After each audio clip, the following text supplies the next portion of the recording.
Hi, you're listening to It's Been a Minute from NPR. I'm your host, Brittany Luse.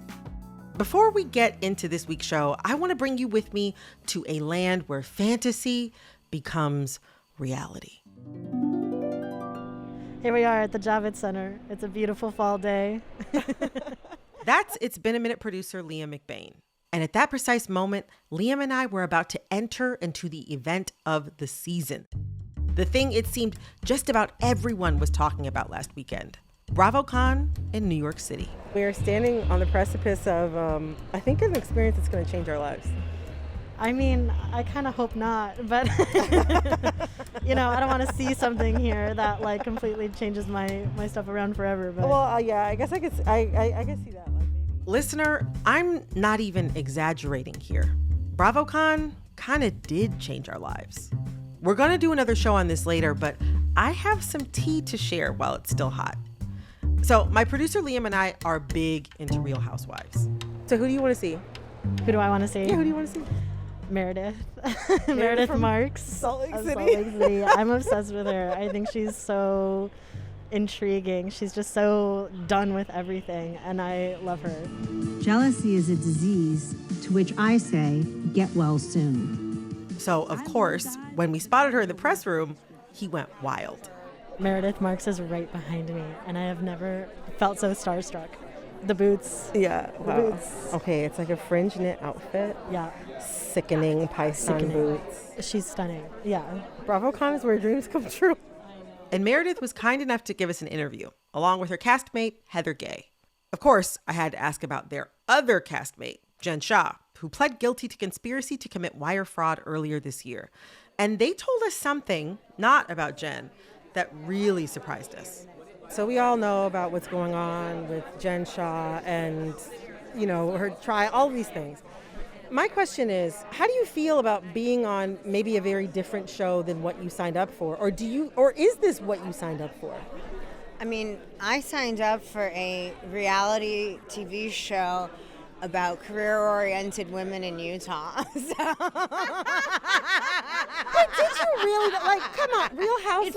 It's true. We didn't know. We didn't know. know. The other franchises can get though. We did not know we were housewives until we filmed the sizzle reel and they sold the show. They announced the name to us after it was all done. 6 weeks They before told we us it was started women filming. and helping other women in business TM in Utah. So I wore business suits. All I did was talk business shop, and I just pulled a full Michelle and Romy and just acted like I was a businesswoman, and I got the gig. Am I hearing this correctly, that you did not know that you were possibly going to be on Real Housewives of Salt Lake City? Not until a month or two before filming. I thought I had some TLC play. Sure, yeah. We'll see where it goes, but never Housewives. BravoCon is the natural conclusion of this world that Andy Cohen and the Housewives have been building for nearly 2 decades. And we'll dive deeper into that another day. But I want to stick with this idea of world building. Later in today's show, we'll get into the brand that Taylor Swift has built with her signature flavor of Americana. But first, let's jump into the fictional worlds that our next guest is known for. Stories that are all about the details, where characters that are typically in the background move to center stage. And all of it is engineered by Julio Torres. He's a Salvadoran writer, comedian, and actor. Hi. He's written a children's book where the objects have feelings, especially a plunger that longs to be a vase. He looks at life through the perspective of hands. And then there's what he's done with the newest season of HBO's Los Espookys, which is set in a fictional Latin American country. Los Espookys is a show about a group of friends who engineer horror experiences for clients that want to deceive. So think about Scooby-Doo, but in reverse. They're not solving mysteries, they're creating them. Julio and I talked about the foundations of his craft, like his artist parents and his attraction to supporting characters. But first, I wanted to ask him about his humor in Spanish and whether or not it's different from his comedy in English. I don't think so. I think that what I'm attracted to, which is these observations and the absurd and the surreal, I think that they play in both languages, because I think that a lot of the humor of the show is not so much about specific wordplay With Los Espookys, it's sort of like the visuals and the situations and the way that people behave. It can be like a refreshingly dumb show in a good way. A refreshingly like, oh, this is just silly, and like it feels like watching a cartoon. That's a really good way of putting it. And something that I noticed from watching Los Espookys and also from watching your stand-up special from 2019, My Favorite Shapes, your hand acting, and also with your children's book, which centers on the inner lives of inanimate objects. I feel like there's this theme of focusing on things that are overlooked in a sense. It's not a deliberate choice. It's like what ends up happening. As a kid, I was always very into like secondary characters, be into like things that weren't supposed to be the focus. I don't know, like the kind of people that I'm attracted to are the kind of people that wouldn't be main characters. I don't like main character energy. Energy. Yeah. So I gravitate, I think, towards outsiders and the other, and objects are a perfect vessel for that. Because at the end of the day, I'm not a documentarian, right? I'm a writer, so I am the one putting words in people's mouths. With objects, it's easy because it's like they're a perfect canvas. I'm very interested in like imbuing meaning and emotion and thought into things that people might overlook as a way of showing them something that is like surprisingly, I think, familiar. I noticed that objects like chairs or furniture, all these things, even extending outward toward the very handcrafted, very artisanal, I can see like the strings, I can see the paint, I Yeah. can see these really beautifully Yeah. paper mache like objects. You now have this really beautifully designed television show. Like I said, just feels like a little jewel. You know, Yeah. your mother is an architect and designer, your father's a civil engineer. Design is definitely a part of their lives and how they see the world. How did your parents' experiences and the way that they sort of see the world, how did that inform your sensibilities with regard to working with objects like that? Oh, it's hugely influential. Both of my parents have a really sharp eye for reading people through their homes, reading people through like the kind of person that they are based on the kind of furniture that they have, the kind of person that they are based on like what kind of remodel they want. I remember hearing of this woman who had like a backyard and she kept like making expansions to her home to the point where like the pool that was in the backyard became an indoor pool. Because she just kept expanding, because it's like she didn't see value in outdoor space. So like it's like this mentality of the bigger my house, the more successful I seem, right? And yeah, that's such a personality type. And like little things like that always stayed with me, or like that is why I like mesh well with like wardrobe designers and production designers who are like very attuned to those sorts of things. A friend of mine who's like very astute, his name's Max, he posted something about how he was rewatching The Sopranos and how Tony Soprano's bed frame was so big that it partly obstructed the painting behind them. That's such a good call out. I never noticed Such a good that. detail. It's such a brilliant detail of like, oh yeah, they're just like buying big stuff. They're not measuring whether or not it fits. They're just like buying stuff, and it's like, yeah, it's like big important guy has big painting, has like big bed. Never mind that they don't fit. So that makes me think about the character you play on Los Espookys, Andres. And Andres is, I get a lot of like The Little Prince, the French children's book. Like he says he's looking for a boyfriend who will keep him in a gilded cage. Eres muy lindo, pero lo que yo necesito es alguien con mucho dinero que me ponga en una jaulita de oro. I mean, I feel like that explains his character perfectly. He's this wealthy chocolate heir who's now been down on his luck and he has to rely on the help of his friends.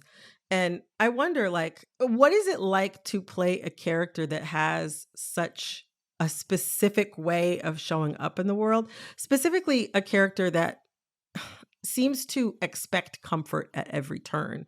In this moment where I feel like everybody feels, at the very least, a little uncomfortable all of the time.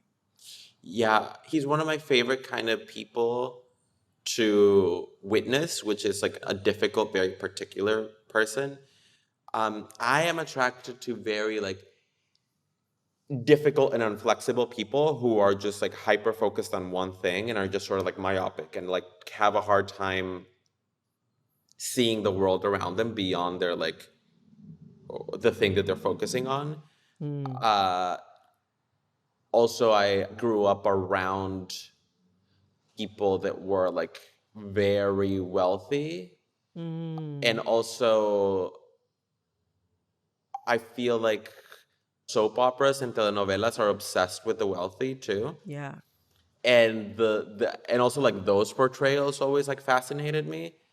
I mean, like people who really are conditioned to think that they're the most important thing.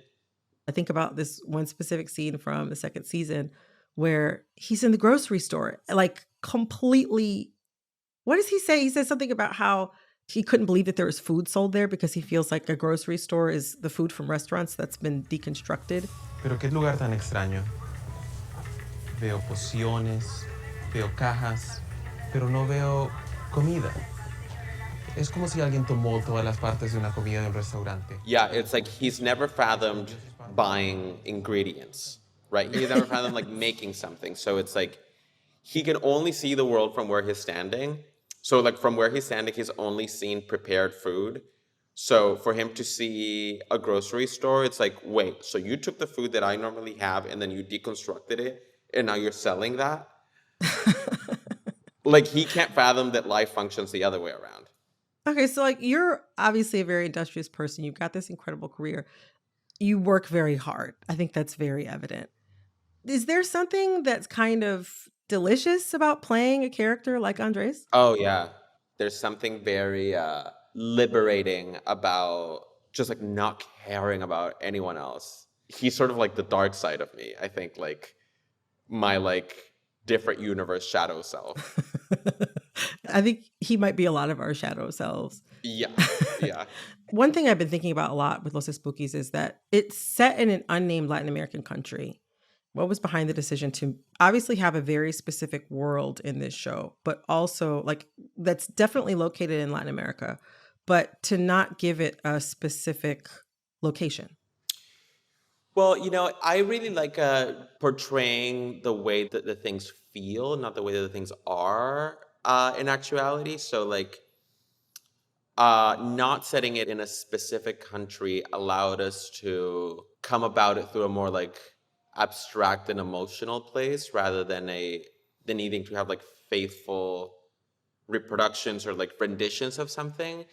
So then it became this playpen for like Anna, Fred, and I to bring their own experiences in a way that like there's never like a wrong answer. There's never a wrong way. There's never a wrong accent. There's never a wrong sidewalk.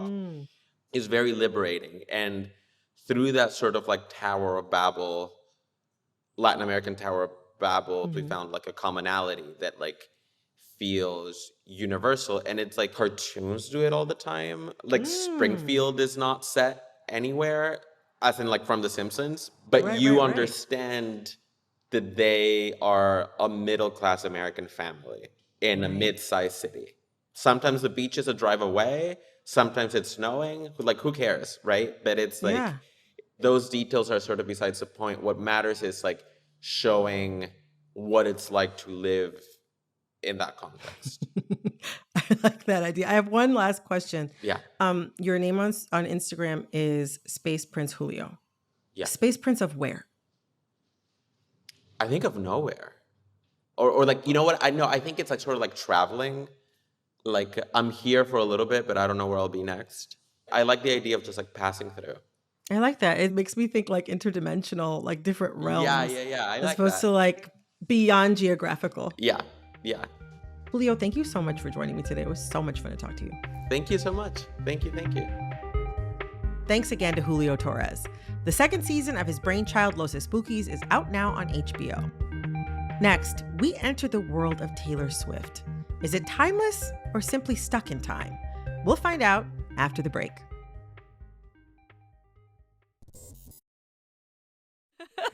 Are you ready? No. I'm going to press play. Too ready. Okay, here we go. If you're a Taylor Swift fan, and on our team, there are a few of them. Taylor! This was a pretty big week. Taylor's 10th studio album just dropped, and it's called Midnights. It's synthy, pensive pop, and unlike her previous two albums where she focused on fictional storytelling, Midnights takes us back into Taylor's psyche. I find it dizzying, they're bringing up my history, but you weren't even listening. Taylor Swift achieved seismic fame as a teenager, and an entire generation grew up with her, singing along to her songs about young love and dreams and heartbreak. A lot of these people, Taylor included, are now in their 30s. And yet, Taylor Swift is as big as ever, and her fans still want more. Which makes me wonder, what exactly is it about Taylor Swift and her music that's so enduring? I put the question to my friend, Rolling Stone writer Brittany Spanos, who herself is an avowed Swiftie. I became a fan on Fearless. This was like 2008, right? The one with Love Story? Yeah, and I was like 16 around that time. If that's not enough cred for you, Brittany also teaches a course on Taylor Swift at New York University. So today, you're all going to get a crash course on Taylor Swift, how she's grown over the years, how she hasn't, and how she's navigated the music industry throughout it all. Together, Brittany and I will figure out whether Taylor's an artist who's timeless or stuck in time. And of course, we'll touch on her years-long beef with Kanye. A couple quick notes. We recorded this conversation before Midnights was released. Also, we talk about a song with vulgar language that some listeners might find offensive. But we started with what Brittany says is the secret to Taylor's lasting appeal. I think, there's one thing to continue releasing great albums, right? It's like one thing to sort of release albums that still get critical acclaim and still keep your fans happy, that, kind of keep you creatively happy. And that's because she's a songwriting nerd. She's a very good songwriter. But I also think she's really attuned to the industry in a way that sometimes makes people distrust her. I think she cares about, the changes in the industry. She's very in touch with social media. She's an artist who kind of has come up through every possible social media platform you can use. Right. She grew her fan base on MySpace. She was using Tumblr way past its prime. Twitter, she's now on TikTok. She is commenting on people's videos. She's interacting with them. She's using TikTok the way that other people are using TikTok, right, to create these sort of aesthetic videos. So she uses all these things in a way that allows her fans to sort of feel like they can really, really connect with her. And that's kept her really relevant. I have a 10-year-old sister who is a big fan of hers. It's crazy. So, okay, I'm glad you brought up the multi-generational aspect of her fandom and how she's really put a lot of effort into growing a younger fan base. Yeah. You're teaching college right now. You're teaching a class about Taylor Swift. I imagine a lot of your students are Gen Z. Yeah. What's the Gen Z read on Taylor Swift? Did they have opinions about her before they came to your class? Yeah, I mean, it was an interesting mix of students for that class. I would say, half the class were pretty hardcore Swifties, and then there was a mix of students who either had a very preferred portion of Taylor's music, and there's some who just didn't listen to her at all. It's pretty reflective, I think, of how, our generation of Taylor fans sort of have interacted with her. You can either look at her as extremely cringe and her music is kind of corny, or you can be I relate to this a lot, and this is this speaks to my soul. But yeah, I think, I think they didn't really understand the cultural history, the socio-political and cultural elements that have molded Taylor and molded her as a millennial woman, because they grew up after that. Yeah, I was gonna say, how much did you have to explain about the era that produced Taylor Swift so they could see her in proper context? A lot. The biggest one, I would say, that shocked me. I was actually two of them. One was feminism in pop music. They did not realize that artists did not publicly claim feminism in pop music wow. for a long time. And Beyonce doing the VMA performance, I think, was the biggest turning point, right? Where she did that whole medley and she had feminists like emblazoned on the stage behind her. That was a huge turning point in pop music. Taylor, of course, came out of that. Right. And the other was Kanye, because they had no context for Kanye, really. You know, they didn't have that heartbreak of losing Kanye, because Kanye's been the way he is today for the entirety of their development. I want to stay on this moment specifically between Kanye and Taylor for a second. So, you know, the 2009 VMAs, Taylor is about to accept her first ever VMA, and she goes to begin giving a speech, and Kanye like totally takes over the stage. Yo, Taylor, I'm really happy for you. I'm gonna let you finish. But Beyonce had one of the best videos of all time. Ruins Taylor's moment. I remember watching it at home on TV. That was honestly probably also one of the last surprising things that happened in an award show, I think, until the slap. But I remember thinking like, this isn't going to last beyond a week. But it turned into this huge beef between Taylor and Kanye that played out over years. Like, could you walk us through the aftermath of that moment quickly and how that feud unfolds over the next few years? Yeah, I mean, I feel like that's the villain origin story for both of them, right? Like, that's like what turned them both into the Joker in some ways. Like, they both kind of have like that really changed both of them. I mean, there's a lot of weird stuff. And, you know, for the most part, they had gotten over it, right? They did their responses. Taylor wrote Innocent. Kanye did My Beautiful Dark Twisted Fantasy. It ended, really. You know, they nothing really happened again until at their most popular, 1989, and post sort of Yeezus. Right before Life of Pablo, Kanye and Kim are married. They reunite at the VMAs. They make amends. And then, of course, Life of Pablo comes out, and there's a big miscommunication over a song lyric. I feel like me and Taylor might still have sex. Why? I made that bitch famous. I get the pain from both sides, right? Like, Taylor's really mad about a specific lyric, and Kanye keeps insisting he told her about that lyric. Me and Taylor could still have sex is what he thought she'd be angry about. But she was mad that he said, I made that bitch famous. And that is what the entire thing is about. And it has caused them great grief and strife. It's just, I mean, if you look through everything, it's just kind of like a real sort of, someone should have sat them down. That's good. At the time, Kanye was definitely on his villain tear. Right. Still, I haven't been a Kanye fan in some time. But I remember being frustrated with Taylor, because actually I had been a fan of Taylor Swift up until that whole situation. Yeah. Because it felt like there's this huge moment with this Black man and this young white woman. I understand that Kanye was being obnoxious and rude and awful. To me, it did not merit years of what felt like a development of a real victim sort of image. It felt sort of like this like white lady, woe is me thing. It felt like their whole feud was playing out right as this moment in American politics where explicit racism and white supremacy are cresting. Yeah. Again. I don't know. As a Black woman and a Taylor Swift and early Kanye fan, how did their conflict, how did it affect you? Yeah. Like, how did you think of it? I feel like when we think of the feud, right, and like how she's the most popular she's ever been, she's also the most hated she's ever been.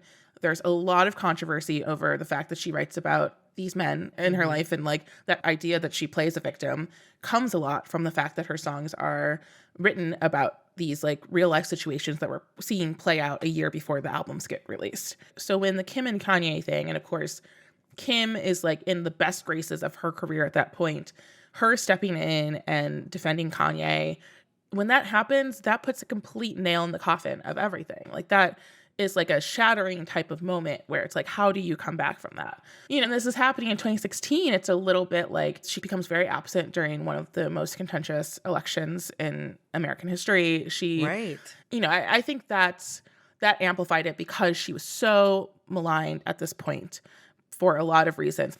The optics of her as a white woman kind of being in this feud with a Black man, you know, it doesn't look good. I think especially because of her coming from country music, and she's very like pro-America in a lot of ways. Like she did like 4th of July parties. She was the all-American kind of dream Her type documentary is titled Miss Americana. Right. And I mean, that led to a lot of empty space when she was silent, where people were like, oh, she's silent because she's pro-Trump, or is she a white supremacist? Like stuff like that. And Nazis started to attach themselves to her. Nazis loved Taylor Swift in 2016. Yikes. So it's just a lot of that empty space kind of just bred a lot of questions. It's like I'd paid attention long enough where I was like, I don't feel like this is where she stands on this, but it is sort of you're seeing enough stories, you should say something. And she waited a long time to do that. I think she waited a really long time. Coming up, Brittany talks about being a Black fan working through Taylor Swift's whiteness. Also, what makes an artist iconic?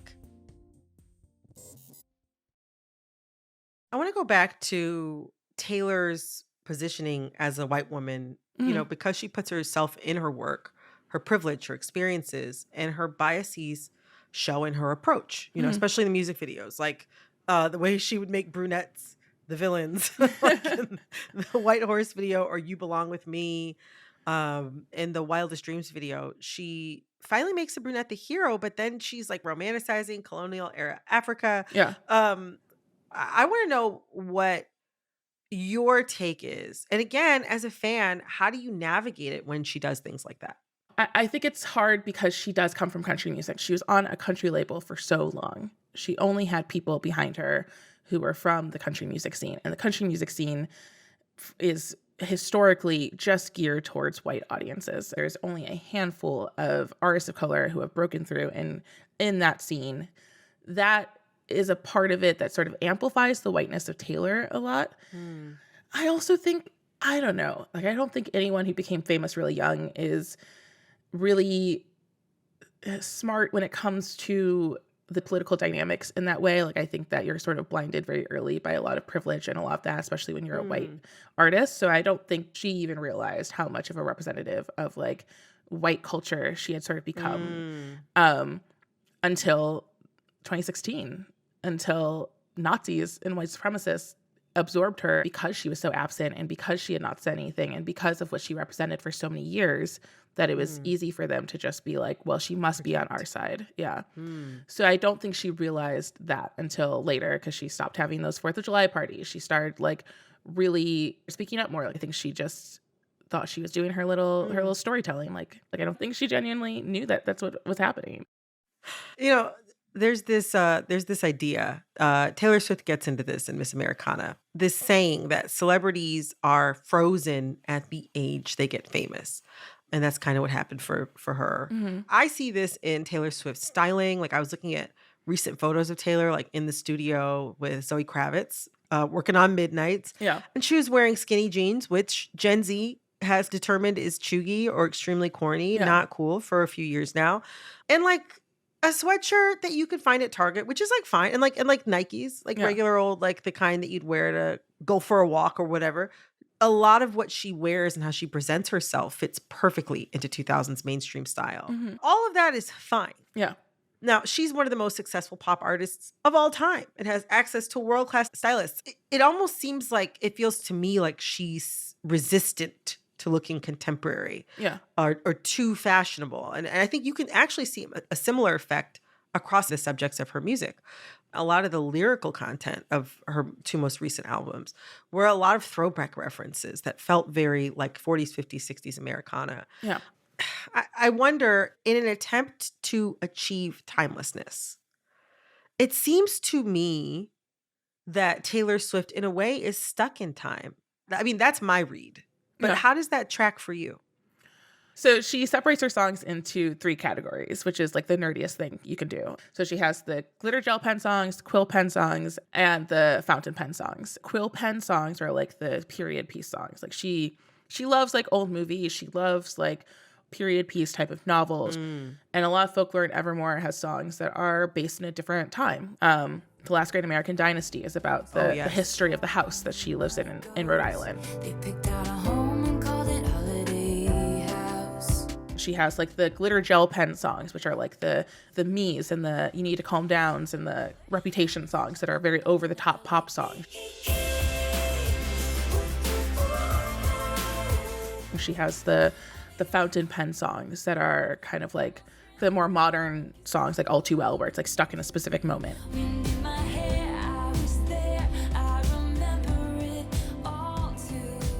I think that is always going to stand the test of time, is like to be able to craft a really good song.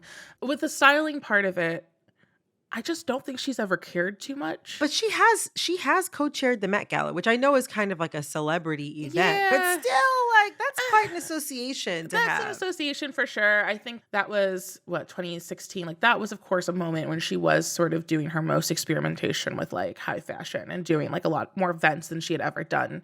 1989 was about Taylor doing all the things that like would make her a pop star in that sphere, and completely separate herself from like the Nashville ideas and completely enter what being a big sort of huge synth pop star like all the other stars of that era were. And so doing something like the Met Gala made sense. I feel like she stepped back from that. Like by Lover, she kind of moved back to sort of like comfier clothes, like more kind of casual wear. Like she's never seemed to care too much about doing like a lot of high fashion-y stuff. So I think it's hard to sort of see that as like her just kind of being stuck in time with that. There's a lot of other parts of her image that she likes to control and care about very deeply. But even still, though, like I still feel like there's a very ever-present girlishness about her that almost feels as if she has yet to break, I think, into that woman. Miley Cyrus, for instance, there's still, I feel like with Taylor, there's this, I feel like she hasn't broken through and had her sort of like, I don't know, complete switch up moment. Maybe that's not for her to have, but I disagree. I think it depends on what you think of a switch up, though. Like, I think a lot of those artists felt the need to sort of take back agency of their bodies and of their physicality and of that. They needed to take that back because they had been sexualized in a way not of their own agency or by their own choice in a lot of ways. For Taylor, I think that moment for her was Red. I think it dealt with a lot of anxieties of getting older. A lot of her songs prior had been steeped in fantasy and steeped in the idea of love as a fairy tale. And like, that fairy tale breaks down. Of course, there was many breakup songs about that. But in Red, it was a very real sort of pain. And I just wanna tell you, it takes everything in me not to call you. Dealing with kind of the non-fairy tale-ness of relationships and of love. So I do think she's had that, but to the girlishness and the preserved in ember type of thing, she's always been really fascinated by the way that teen girls' minds kind of develop these fantasies and develop, their relationships. She's still unpacking that, like what it meant to become famous at a young age. I think every artist is still dealing with that. We see Britney Spears talk about that on Instagram every day. And I think that's the same thing for Taylor. I think that's very real. Something that that I've been thinking about, like when I thought about like timeless pop music, I thought immediately of Dolly Parton and Mariah Carey. Like those are two people who were very much of their respective times. Dolly Parton's appearance was the butt of many jokes. Mariah Carey's appearance was the butt of many jokes. I mean, I love both of them, so they weren't jokes for me, but especially with Mariah Carey's, I think, resurgence in the past couple of years where people are like, she got into the Songwriting Hall of Fame. She released her memoirs. And I think people are taking her seriously in a way that for a while they didn't. I wonder if a part of timelessness is for a period seeming stuck in time where people are like, is she still wearing that? Is she still singing about this? Is that what she's still talking about? I wonder if there's a lull where people are kind of like, they almost see you as a joke. And then when you're still doing it in 10 to 15 years, you're iconic. I feel like it's, every pop star sort of has that one image that is kind of that enduring part of them. If you were to do like a police sketch of Dolly Parton, we would all say the same things. It would all look the same. It might be she's changed over the years, but there is like a basic structure to it, right? That's what makes an iconic artist iconic. And the people who don't last the test of time, you can't do that with. Brittany, thank you so much. This was very, very enlightening. I'm definitely not a swiftie, but I feel like I got a really good download from you today. Thank you for one of many opportunities I have had in my life to scream about Taylor. I love them all. That was Brittany Spanos, who covers music, fandom, and pop culture for Rolling Stone. Okay, so as I said, we taped that conversation before the release of Midnights. But now that the album's out and I've given it a few spins, I may have to revisit some of my comments about Taylor's girlishness. This album could mark the beginning of her grown woman era, especially this song.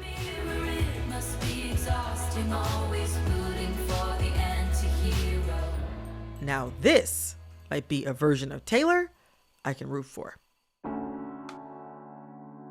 This episode was produced by Barton Girdwood, Andrea Gutierrez, Jessica Mendoza, Liam McBain, Janet Woo-Jung Lee, Jamila Huxtable, Jessica Plachek is our editor.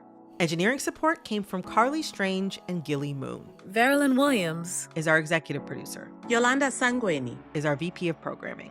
And our big boss is NPR's Senior VP of Programming, Anya Grundman. Thank you so much for listening. Until next time, I'm Brittany Luse, and you're listening to It's Been a Minute from NPR.